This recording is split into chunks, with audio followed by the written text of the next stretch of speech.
Bonjour, nous allons évoquer aujourd'hui la note de synthèse à l'entrée de Sciences Po en admission sur titre, en admission parallèle naturellement.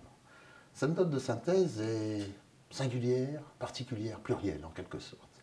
Certes, il s'agit dans un premier temps d'effectuer une note de synthèse classique, c'est-à-dire condenser, structurer et réordonner le matériau contenu dans un dossier contemporain, dossier d'actualité, comme le livre numérique par exemple, La fin dans le monde, ou ce type de sujet très Sciences Po au fond.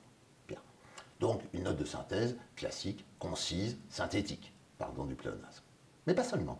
Mais pas seulement, l'épreuve est plus particulière que cela, plus étrange, plus singulière que cela au fond, puisqu'il s'agit de façon générale dans une synthèse de ne pas donner son avis, de ne pas donner son point de vue, surtout de demeurer impersonnel. Et là, à Sciences Po, il est possible, il est permis, et donc souhaitable à la marge, d'introduire des apports personnels dans le corps de la synthèse effectuée.